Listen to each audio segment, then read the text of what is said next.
Hey, listen, I have this dragon game here, where you fly around, shoot flames, and it's free to play.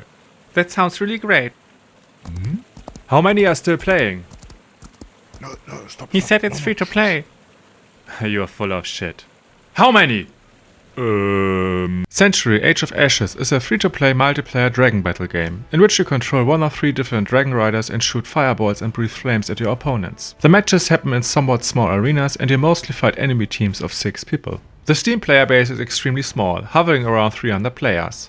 Ah, fuck. But it is possible to use crossplay since the console release in March of 2022, so you may find some more players there. Game modes include normal team deathmatch, where 2 teams of 6 fight each other. The team with the most kills at the end wins. If you rack up enough kills, you will increase your bounty, giving your enemies more incentive to hunt you down. Gates of Fire is a capture the flag variant where you need to pass multiple gates while carrying the flag. Pass all gates to win the match.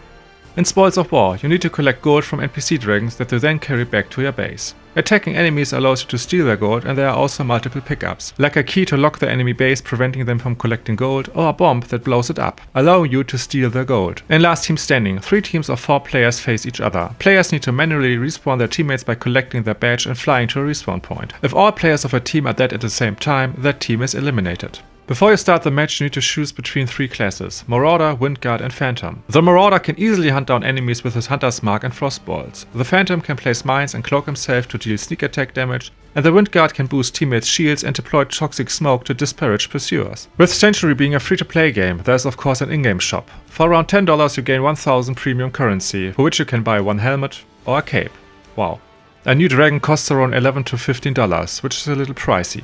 The cosmetics itself are only really visible when you are in the top 3 of the winning team at the end of the match. You can't really see your own or your enemy's customization options while playing. The game is much too fast and hectic for that.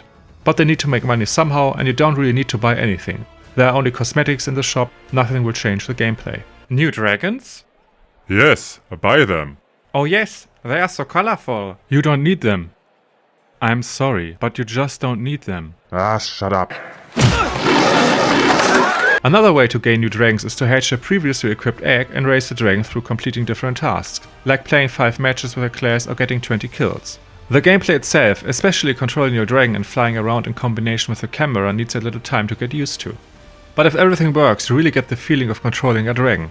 Well yeah, until you crash into a wall or just die again. Each dragon has a health bar and shields. The health bar does not recharge, but for shields you can pick up power-ups in the map or get healed by a Windguard.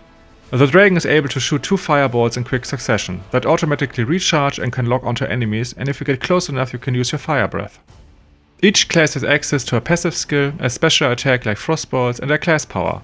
There's also a rage mode that grants you a boost for a limited time. The movement controls are pretty simple. You can accelerate and brake. Braking allows you to take tighter corners, so it's always a switch between both while playing the game. You can also use a boost to quickly accelerate, but steering will not be that great while using it. The boost also costs stamina, which you need to recharge by flying low through the ground near wind tunnels or by using jump pads on the map.